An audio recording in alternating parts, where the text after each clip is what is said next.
Andy Ruiz. I think his win over Joshua was a very good win on 2 weeks' notice. Yeah, how would you fight him?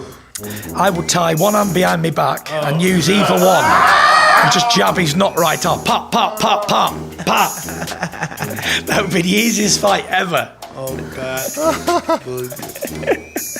I love that. Is that a fight you're looking forward to?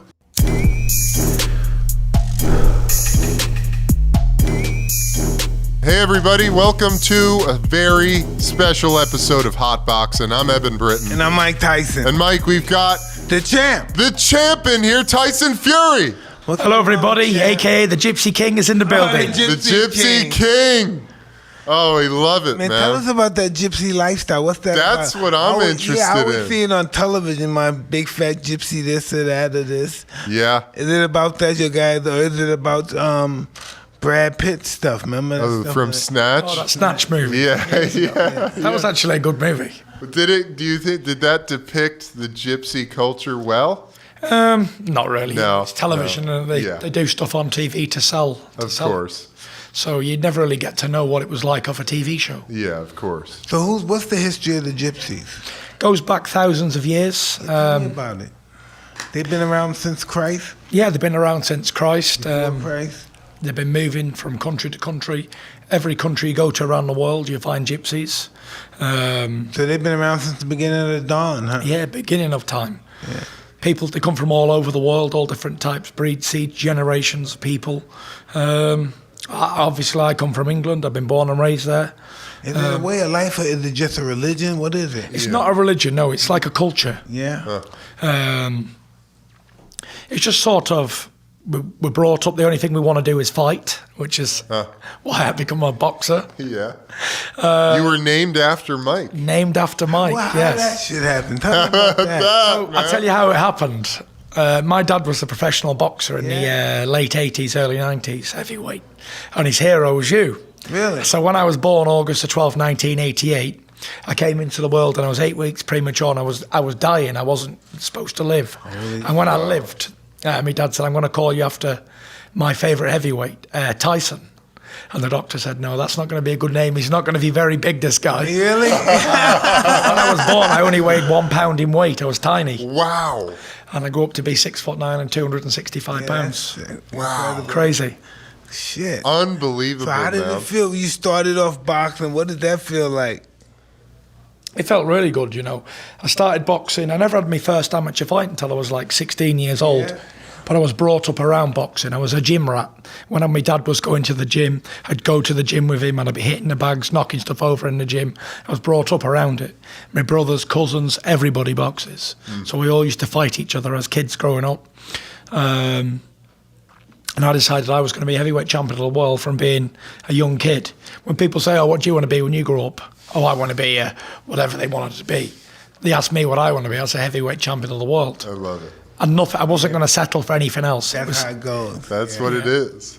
That's what it is. So that must be such a wild journey. I think about when I was a fighter, and that must have been such a wild journey fighting with yourself. Yeah. You know, just wondering, God, I don't want this guy to take my place. Always wondering, you know, you hurt yourself, you get a cut, and you say, oh, I hope my career's not over or something before it even starts. Yeah. You know, there's just a lot of things. There's a lot of motivating factors when you're young. We all lose on the path to our greatness, you know? And it's about overcoming and never quitting and never giving up. So fighting is a huge part of the gypsy culture. Maybe just the fighting spirit. How about... You know, you're not the first gypsy heavyweight champion. There must have been gypsy bare knuckle champion, heavyweight bare knuckle champion. There was a guy called Gypsy Jem Mace. Yes, Jem and he Mace, was the first heavyweight champion under Queen Wow. rules. 1850 bare knuckle champion. That's correct. From Norfolk, they called him the Swaffham Gypsy. Wow. That's amazing. Very good looking though. Unlike me. Well, There's been a lot of gypsy champions, not just heavyweights. There's been middleweights from all over the world, different weight categories. Well, I imagine you grow up fighting. It's in your blood. You're going to be pretty comfortable in a fight, no matter where you are, whether it's in a ring or in the street somewhere. What is the spiritual practice or mindset of the gypsy culture? Did you grow up with a sense of a higher power? Yeah, I believe in God. Uh-huh. You know, I'm a Christian. Uh-huh. And I believe that we're all here for a reason. I believe that everything I do in my life is already planned and set. You know, there's been so many things happen to me throughout my life, and if there was no higher power, then it wouldn't be possible for me to be here. Even in the fight with Wilder, like, brought me off the canvas in round 12 when I was knocked out to raise me to my feet and to fight on for a reason. And I believe the second return for me in boxing, because I had 3 years out the ring. I was down with depression and anxiety. I put on 147 pounds. I was taking drugs on a daily basis. I was drinking on a daily basis. I was gone. I was finished.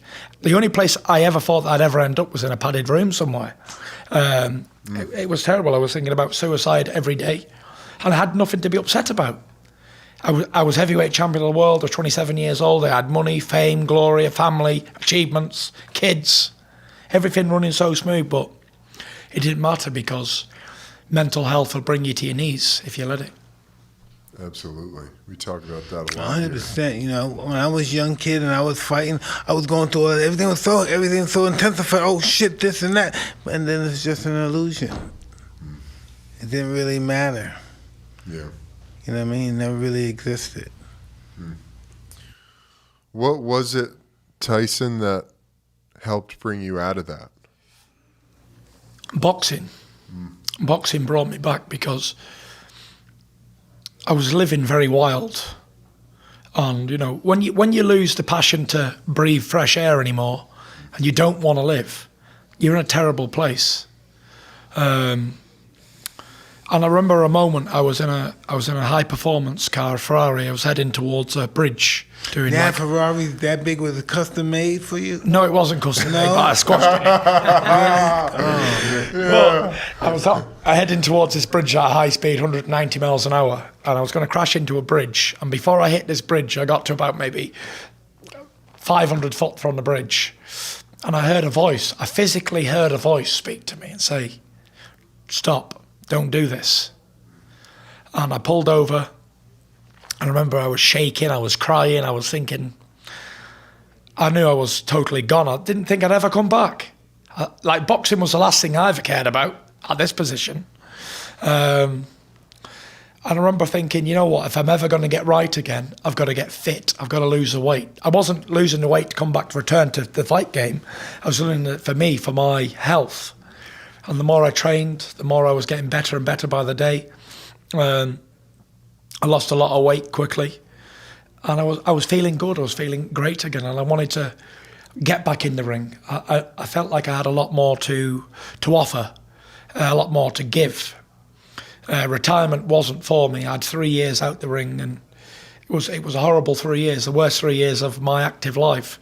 And I thought, I'm going to get back in the ring. I'm going to fight again. How did they let you keep your title for that long? Did they strip you? Yeah, I had 4 world titles, and they stripped me of one within 7 days, and I vacated the rest. Yeah, I vacated the rest, and then I came back, had a couple of easy knockover fights, and then jumped straight back in with Wilder. That was your first fight back? Yeah. Wow. And that fight really, I feel like, captivated the world. That Everybody fight was happy after that. It really fight. brought people back into boxing. Some people be happy like that. People were very happy. Yeah. It was so exciting, you know, to see two titans back in the ring clashing like that. You know, at that time it was a breath of fresh air because there was an heavyweight in England called Joshua. He was a world champion and he was unbeaten, and Wilder was over here, he was in the UK, and he was talking back and forth for like over a year. Like, bullshit. They didn't want to fight each other. So I think it was more Joshua didn't want to fight Wilder rather than the other way around. So I thought, you know what? I'm going to fight. Give me the fight. So they looked at me and they thought, this guy's finished. He can't fight no more. How can you lose all that weight and have all that time out the ring abusing your body and then come back to this level? But maybe I was finished in my body, but my mindset was that strong, and I believed that I was going to win. That if you believe it first with the mind, anything's achievable. I agree.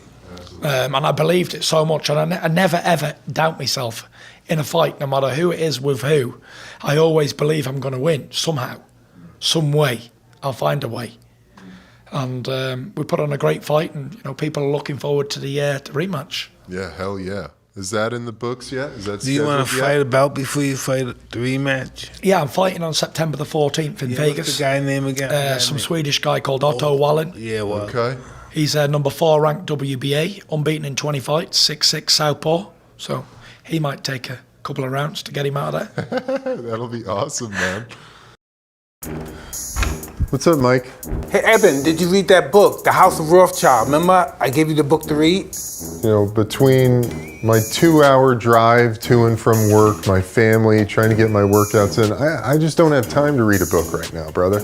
No, Audible. You can do it while you're cleaning the house, brushing your teeth, taking a bath. It's constantly, man. It's any place, anywhere, all over the world. It's information, fluid information. Audible? Hey, look at you. You're a genius. I wish I made it up. Audible for audiobooks. Duh, I could do it anytime, anywhere. Audible, anytime, anywhere. Start listening today with a 30-day Audible trial. Choose 1 audiobook and 2 Audible originals absolutely free. Visit audible.com/hotboxin. That's hotboxin, HOTBOXIN. Or you can use your phone and text HOTBOXIN to 500-500. That's right, just use your phone to text HOTBOXIN, HOTBOXIN,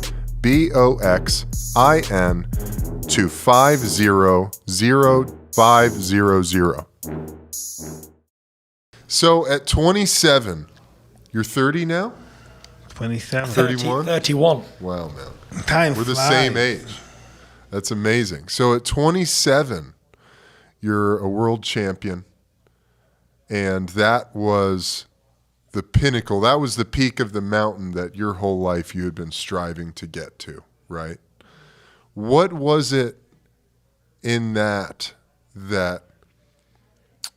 you felt as though you weren't being fulfilled? I suppose I suffered with depression and anxiety my whole life, from being a little boy to being a man. But I always had a goal of becoming heavyweight champion of the world. And it always brought me back out of the darkness to achieve that goal. And nothing else mattered. I had a lot of tragedy go on in my life, and a lot of stuff happened that maybe could have put me off track of being heavyweight champ. But I always sort of sidetracked all of that and concentrated on the job in hand. And when they said, right, you're going to fight Klitschko for the world championship, I was like, when I win, I'm not going to have a goal anymore. So I almost knew going into the fight that I was going to come down, it was going to be a disaster. I was very depressed going into the fight, going into training camps. I knew I was going to beat this guy. And I remember saying to my dad and my brothers, I said, win, lose or draw, I said, I probably won't fight again after this. Really? And he's like, Why was that? You boxed all your life to get to this position and you're going to just walk away. I was like, you know what? I'm not feeling it anymore, but I look back in it now and I was very ill going into that fight. I wasn't well-minded. Goes in there, beats him. For 5 minutes, I was happy. And then when I got back to the changing room, I thought, is this it? I've won 5 world title belts. I beat the second longest reigning heavyweight champion in history. What next? I don't have a purpose anymore. I'm finished. Oh, that's weird, man, because when I was a little kid and I won the title, I think I fell so in love with that illusion of myself and shit. Really? Hell fucking So you were yeah. like, let me conquer more. Hell let me yeah, dominate. absolutely, Let me yeah. destroy more people. Let it be more about me. Let me have the best girl in the world. Let me have the best seat in the fucking restaurant. Give me the best fucking car. I want the best plane. I was fucking all so self-absorbed. You know what I mean? I couldn't fuck enough girls. Couldn't have enough fights. Couldn't have enough fights outside the ring. Enough power. Yeah, it wasn't enough. Yeah. It's so interesting because I very much relate to what you're saying. Yeah. That feeling of what's next. This is it. This is everything I've every bit of my life that I've dedicated to achieving this thing, and I did it. Now what the fuck am I? But that's just my negative outlook Right. on everything. Yeah, that's because we don't have no outlook on self-love. Yeah. Back then, when you don't have no self-love, it's so easy to say, that's it. Yeah. When you have self-love, you find so many intimate things to do with yourself. Yeah. You know what I mean? Yeah. I played football for everyone but me. I played football to prove everybody wrong, to show everybody how powerful and dominant and scary I was. I played football to destroy other people, to inflict my pain on others. And I never once was playing it just because I loved it, you know? And that's a much more sustainable source of I power. think a lot of athletes are entertainers, just actors, and people in general with jobs being that way, because this is our acceptance. Yeah. They're not going to give you the same acceptance if you're not playing on that team than if you're just a retired player. It's a different kind of acceptance. Yeah. You're not going to get the same fucking girlfriend that you did as a fucking football player than you would as a retired player. So it's all about continuing to do this stuff, and this is our life. We do this till we can't do it anymore. Yeah. Becomes our identity. Yes. And we can't even help it. We gotta go to a school to learn how to get out of that shell of ourselves, that mask of our identity. Yeah. Yeah, it's very true. And it sounds like in those 3 years out and then finding that passion again, you tapped into something a little deeper in yourself. 100%. You know, the first time I was boxing, the first career, I call it 2 careers. The first time was about achieving my dreams, becoming heavyweight champion of the world and all that sort of stuff we just talked about, all that power and what if and all this stuff. But when I got there, I thought, like, this is a lot of shit. It wasn't what I expected. And from England, that's really hard, because England, they look at boxers and fighters from a total different perspective. Yeah. They're like gods out there. So how do you live that life in England? You can't go nowhere. Exactly. I know he can't go nowhere. Yeah. You can't go because they're waiting for you. Yeah. Yeah, that's true. You hang out here, there'd be 40,000 people waiting for you in England. They don't fuck around. That's crazy. With their fighters, their soccer players and stuff, their rugby players, they're with you 100%. Yeah. How many people? Where did you fight? You fought them in America, right, Dante Wild? Yeah. How many people from the UK came over? About 7,000. Yeah, there was a lot of British fans travelled. But like the second career, it's not about winning belts or anything. I'm just having fun. You know, I box now because I love to fight, and I finally found what I love to do. What is that? And that's to be involved in good fights and take punches and hit people back. You know, I go into these fights and I don't give a fuck. You know, I'm like a loose cannon, a crazy character. I don't care if they hit me. I don't care what they do. I'm going to enjoy myself. I'm going to have fun in the fight. They're all serious, like, oh my God, this is a fight. Yeah. And I'm like doing dances, fucking waving my arms in the air, singing to them. I noticed that. I don't care anymore. You know, I've gone past the stage of caring about a fight. Who was your last fight? I boxed in Vegas in June 15. I boxed a German guy called Tom Schwartz. That's right. And I watched all of that pre-fight stuff, man, and your energy was unbelievable. Like, you were smiling. Yeah. You were putting on a show. We're in the entertainment business. Yeah. I was in Las Vegas. I was there to put on a show. I did that. I won the fight. Yeah. On to the next one. Yeah. You know, I'm having fun. I've never been as happy as this in my whole career. That's awesome. Never. I'm so happy right now, so mentally well, so unconcerned about what people think of me. Andy Ruiz. I think his win over Joshua was a very good win on 2 weeks' notice. Yeah, how would you fight him? I would tie one hand behind my back and use either one and just jab his nut right off. Pop, pop, pop, pop, pop. That would be the easiest fight ever. Oh, God. That's bullshit. I love that. Is that a fight you're looking forward to? I'm going to fight this guy on the 14th, and then we're going to go for the Wilder rematch February 22nd. Nice. And then this time, I'm not going to leave it to the judges. It's going to go over within 4 or 5 rounds. Then we're going to move on. Did Wilder fight anybody since your guy fought? He fought somebody else. Yeah, he fought one fight before. He fought Dominic Brazil. Yeah, one round knockout. And he's fighting Luis Ortiz in his next fight. So. Oh, the rematch? Yeah. Yeah. I think that'll go quicker this time now. Luis Ortiz is 147 years old. You don't know how old he is, right? They come from Cuba. They fight forever. They'll just keep doing it. Yeah, amateur fights forever.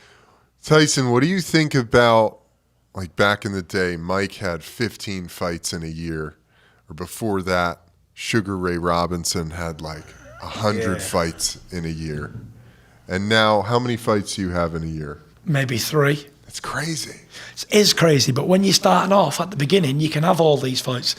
In my first year as a professional, I had 9 fights. And then the more you step up, the more the fights become less. Because they need more time to build them, more time to sell them. I wish I could fight 10 times a year, once a month would be good. Yeah. I offered to do a bum a month campaign like Joe Lewis They said. won't let you do that because They won't let me do it.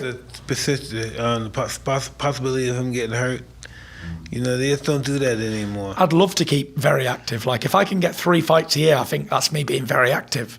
I had a lot of time inactive. Yeah. Like 1 fight per year, 1 fight in 3 years. Yeah. Just craziness. Seems like you get out of rhythm with yourself a little you get bit. on, you become match fit and then you lose it all. Yeah. And you go rusty again. You need another couple of fights to get back where you was. Yeah.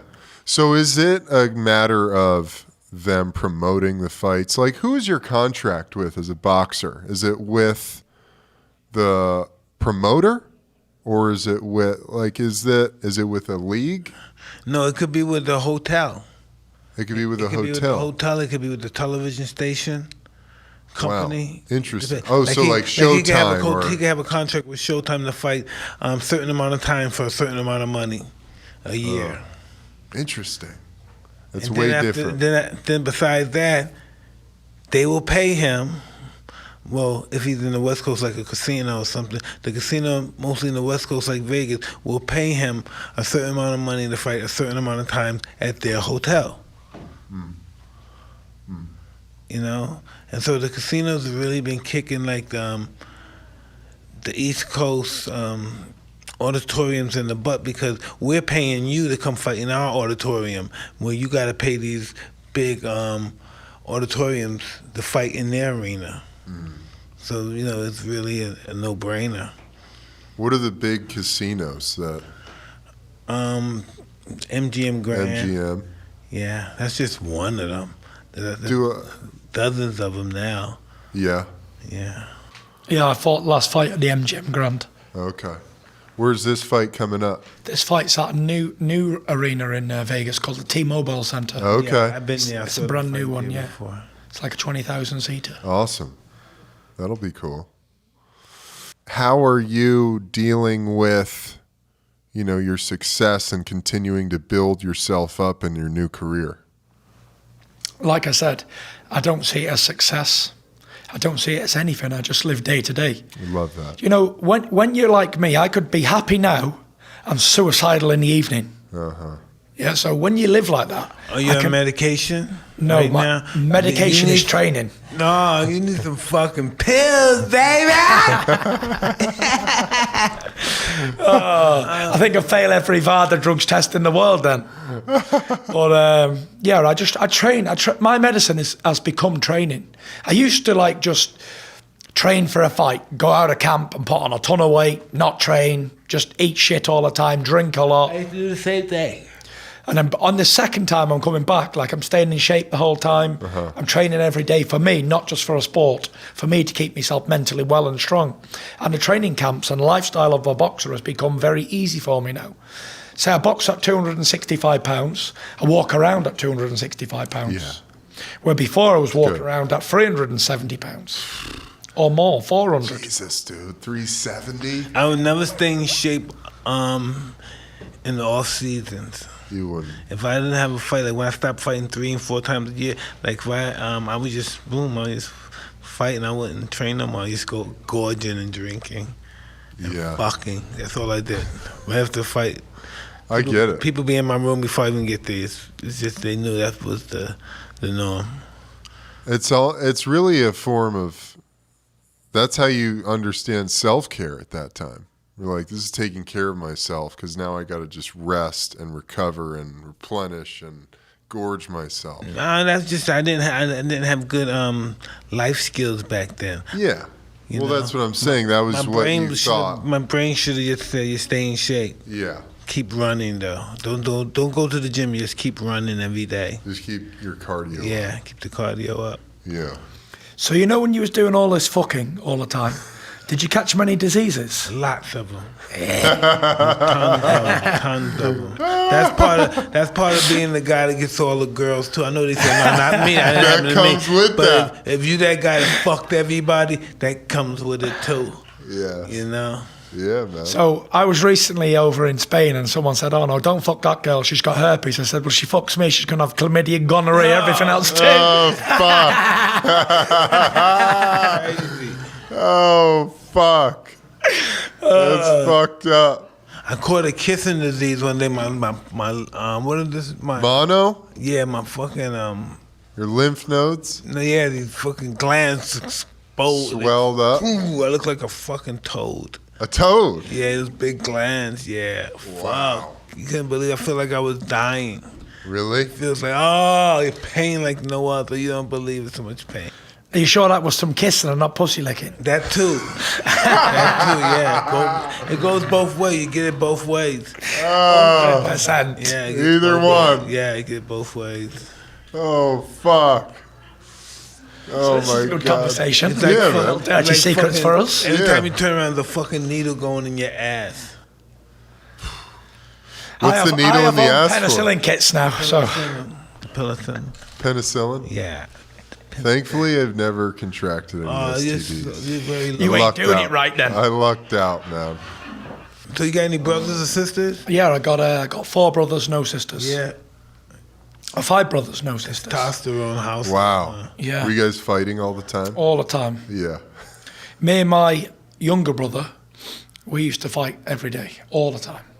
And I've got a younger brother again, he was also a professional boxer. Fighter? Yeah, I think he had 9 pro fights. Yeah. But he had a bad eye, Huh. so he had to retire from boxing. Huh. He would have been good. He was short but compact and powerful. Heavyweight? Heavyweight, yeah. How tall? Me was about 6 foot. 6 foot. 6 foot and 250 pounds. Yeah. Stocky. Do you have a family? Yeah, I got a wife and 5 kids. Wow. 5 kids, really? 5 kids. You don't look like that type, dude. But We're that's aiming the for gypsy 10. way. Yeah. I'm aiming for 10. 10 be kids? awesome. Yeah. You gotta work hard, dude. 100%. Got to keep it going. Yeah, there's 10. 10 is a lot. Absolutely. What is Are it? you- Is it a lot to live in England? You live in England, right? Yeah. Is it the cost of living high there? Yeah, it's expensive, yeah. Yeah, I would think so. Yeah. Everybody I know that lives there fucking lives over there. Means they gotta get it together. It's really expensive. Yeah. I think America's expensive though as well. You really think so? Yeah. Wow. Some cities, yeah. You think so? Man, you see that tax game over there is a monster, man. Really? Like over there, you get 50% tax and 20% VAT. That's 70% of the money gone. Yeah. Bam. See in a Whoa. bit. Fuck. Fuck. That's fucking. But once you brutal. pay your taxes, you're cool. They don't take no other stuff out. You gotta pay. Over here, they tax you for everything. They're gonna tax you for your clothes. They're gonna tax you for that bag. That So you they don't put pay your food taxes in. on food and No. clothing and No. Like over here, you see a price and then you go to the till and they want tax on top of that. Yeah. At home, it's all included. uh-huh. So yeah. Take it out when they give you the check. Interesting. I guess that's a good trade-off. How do you feel about it? You know, it's one of those things. It is what it is. We're all guaranteed 2 things in life: death and taxes. No, but listen, You can't escape any of them. You have to look at it from this perspective, though. Even though they have a lot of, all the billionaires, there's more billionaires coming out of England and moving to England than any place in the world. I don't know, so why England if they're so worried about the taxes? There has to be some kind of tax loophole where they're not threatened like they are over here. I'm sure there are loopholes. No doubt about it, because everybody's going to England. Rich people really know how to maneuver and navigate the taxes. You know? It's not. You don't have to be rich. You just have to be educated Yeah. on the matter. We Yeah, pay you their have to taxes understand for them. We pay their taxes. Yeah. Yeah, it's fucked up. Well, still, I suppose you pay your high tax bracket to live in a safe place. Yeah. You know, imagine if you lived in a third world country Yeah. and you're getting stabbed and killed every second on your doorstep. Yeah. But you're not paying taxes. So over there, it's a clean place to live, quite safe. Yep. That's about it, really. It's great. What are you doing in LA? I'm here in LA. We've got some press for the fight. I Nice. think I've got to go to ESPN studios in a bit. Awesome. Do a bit there and a few more interviews and things. Just to Awesome. promote the fight for September the 14th. You Back should get to your training. agent to put you in a movie, dude.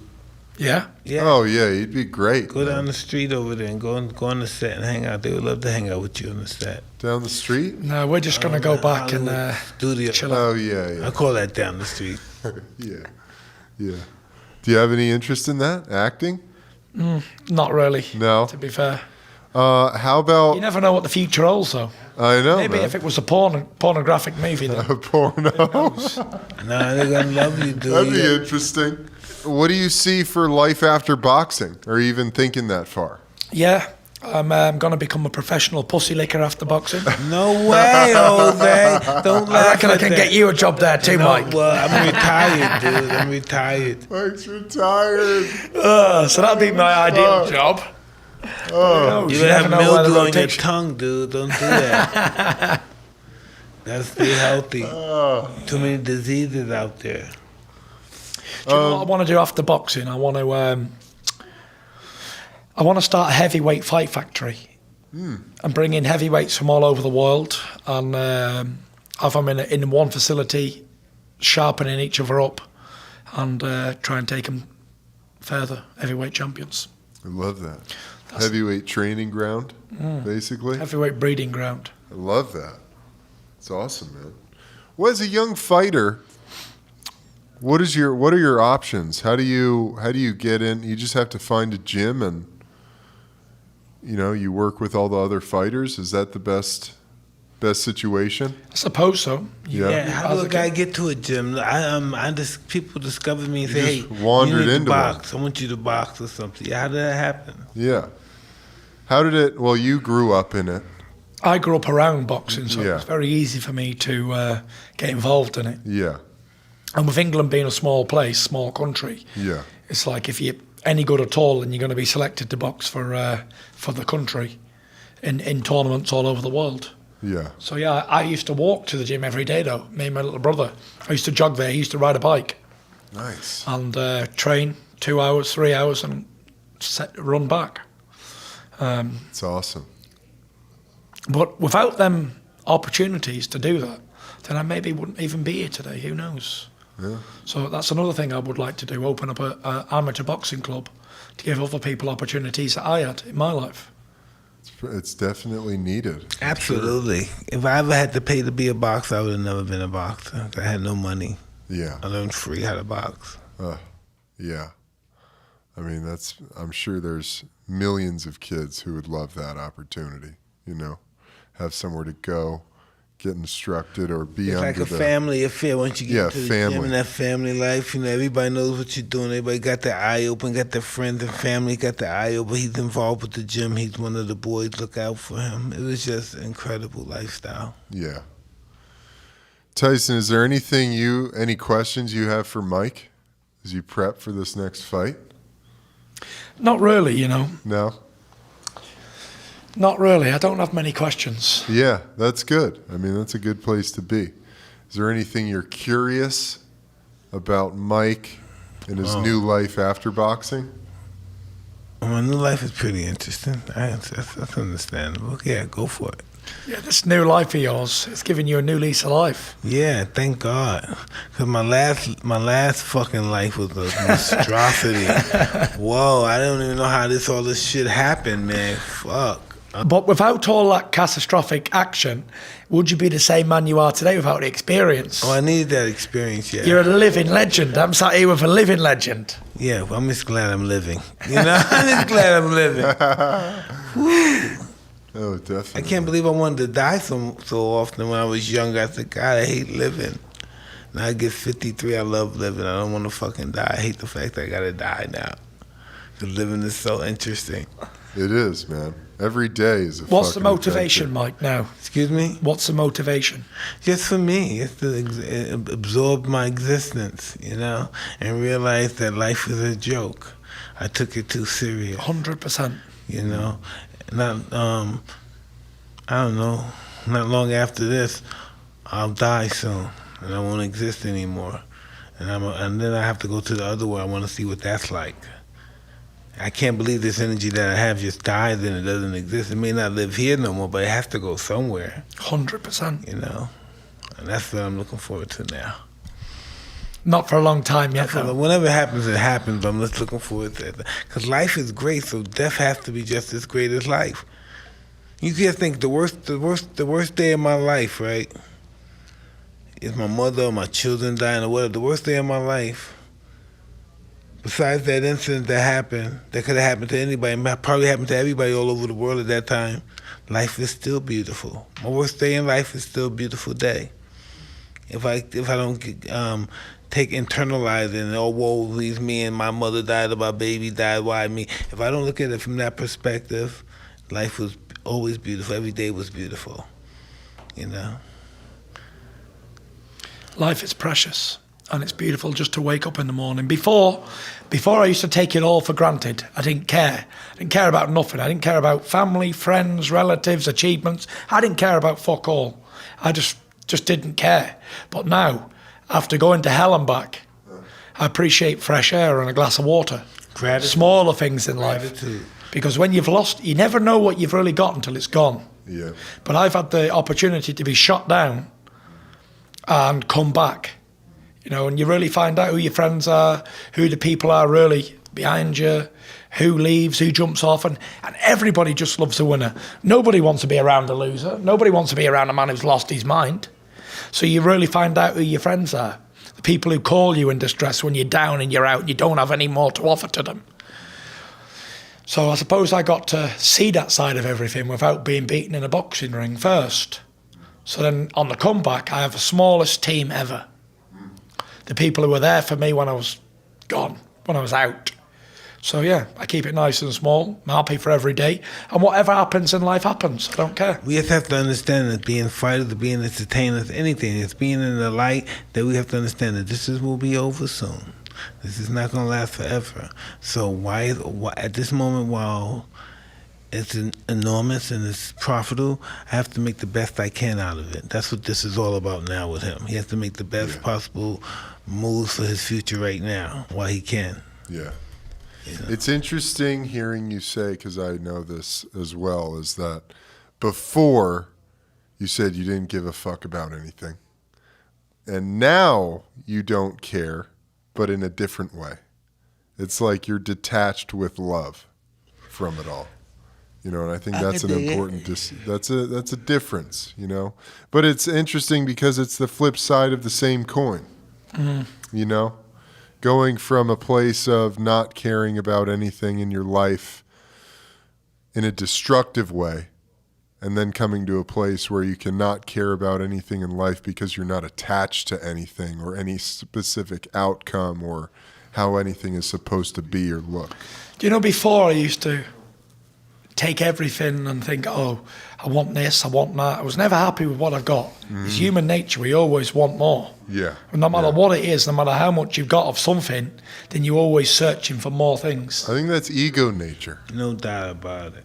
That's the nature of the ego. And now it's like, I don't care if I lose everything. I don't care what happens. Nothing really is ours anyway in life. We only borrow it until we die, and it all goes. Yeah. The only thing we truly own in this life is moments in time. Like, this is a moment in time for me that will never be erased. And no matter what happens, this is always going to be my time. This will be my moment in time because I lived here and I was a part of this. Yeah. You know, everything else, this bag, this watch, these clothes, they will all go. Fuck it. What does it really matter? Yeah. Yeah, your body. Even the body will go. This is a shell. Yeah. But what's inside, hope to God, lives on forever. Definitely does. You know, maybe not living on forever is cool too. Yeah.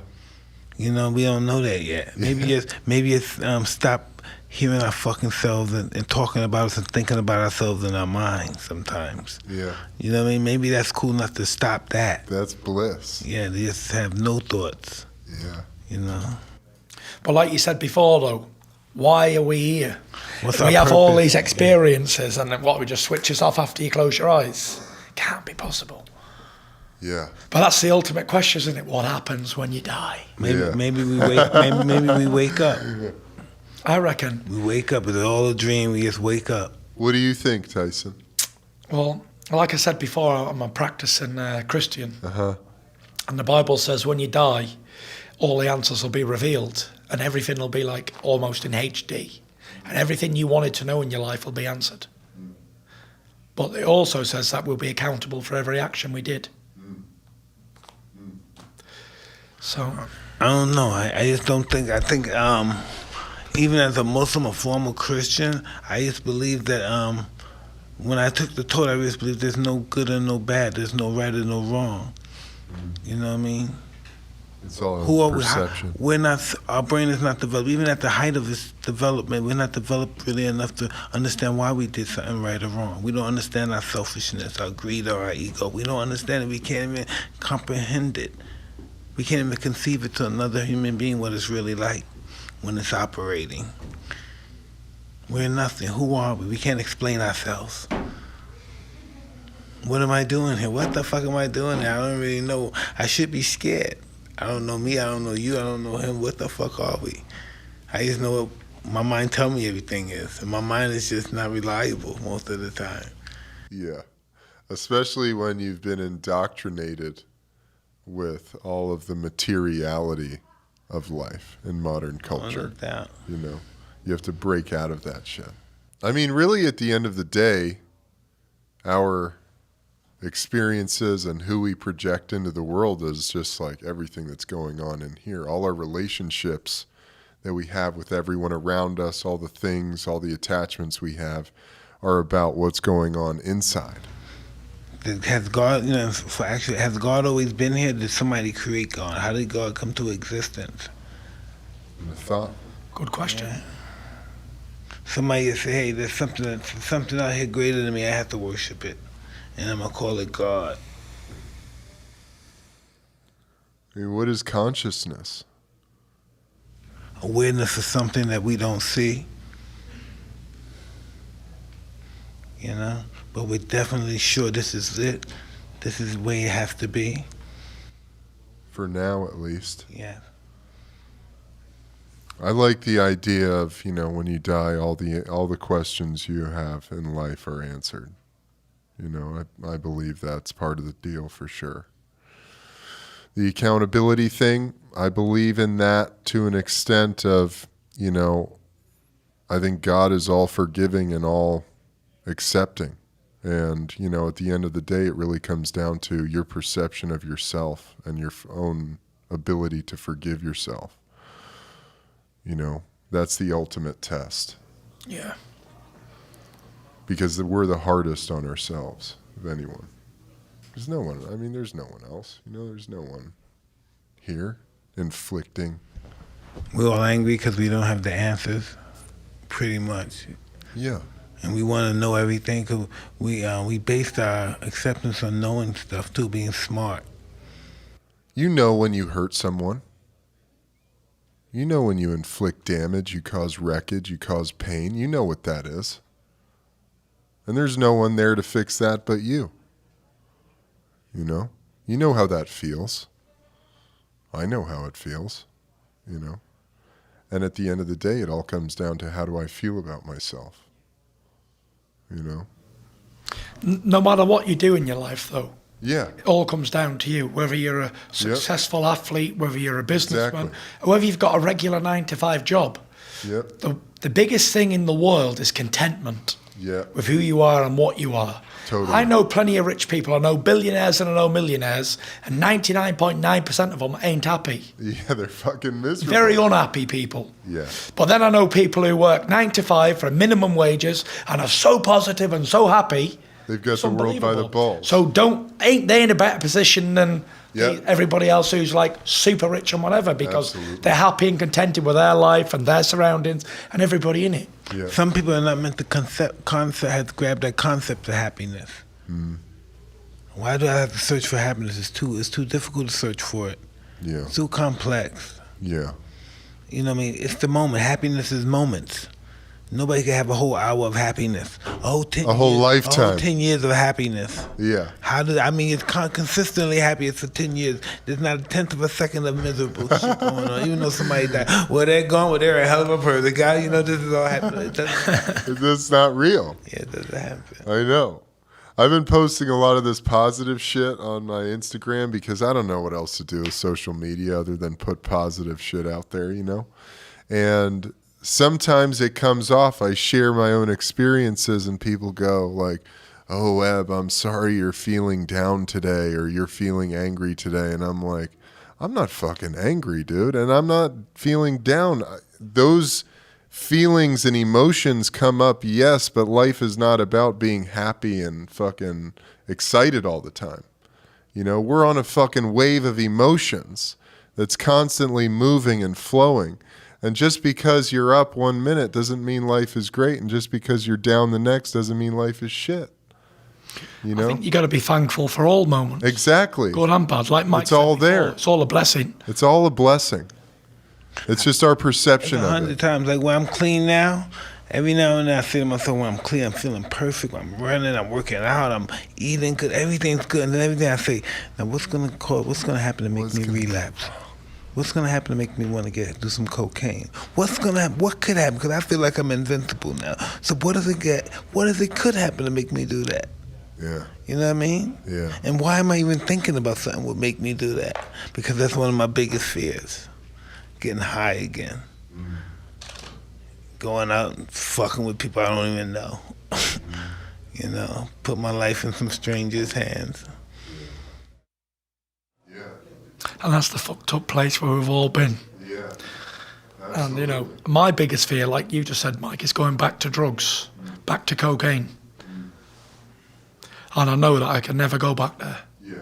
I've got an addicted personality. If I'm doing anything, I do it fucking 100%. But Whether listen, I'm drinking, I'm taking drugs, fighting. so controllable. It controls me so bad. It's really liquor, but I won't say I'm an alcoholic. I'll say I'm a drug addict. I'm this. I'm everything else. But I feel like my sick mind. I'm too proud to be an alcoholic. But I'm a big alcoholic.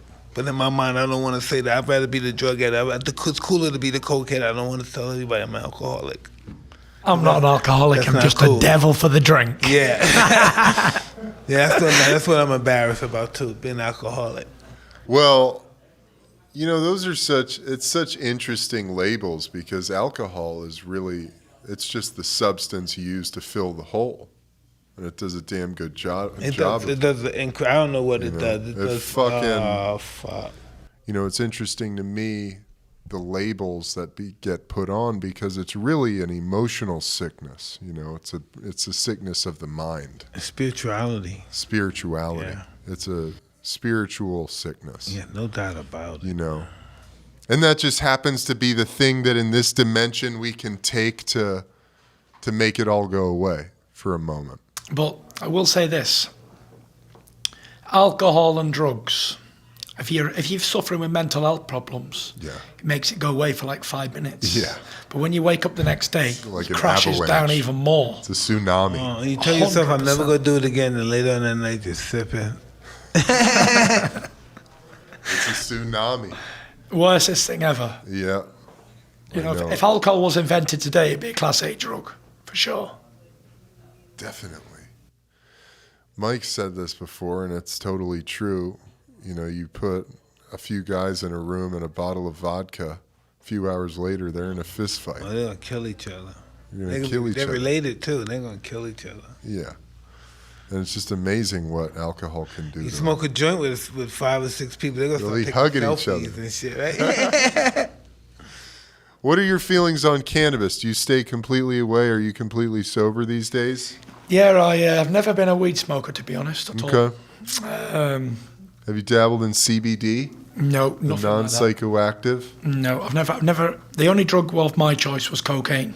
Okay. Yeah, that's the only That was drug I your ever took go-to. in my life. So you were like 370 doing coke?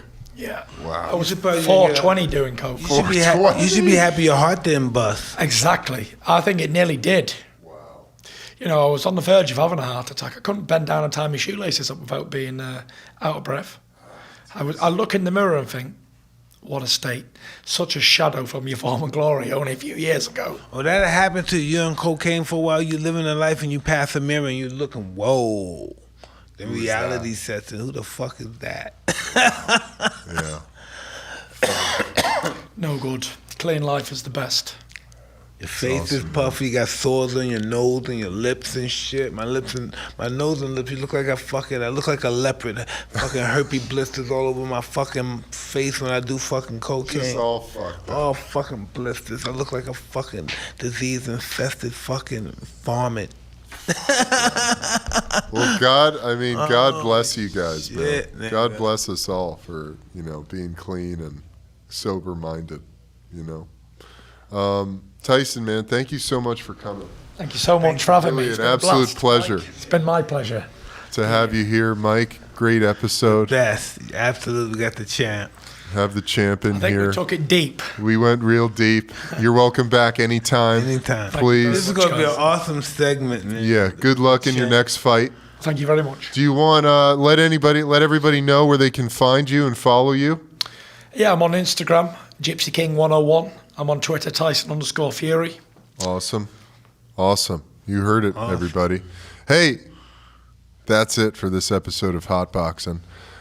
Be sure to subscribe to our YouTube channel, Hotboxing with Mike Tyson. Joe Harris? Check out our Friday website, too. hotboxingpodcast.com. Until next time, I'm Eben Britton, And Mike Tyson. the man, And I'm the Gypsy King! the Gypsy King, and we're out of here, everybody. Bye, guys.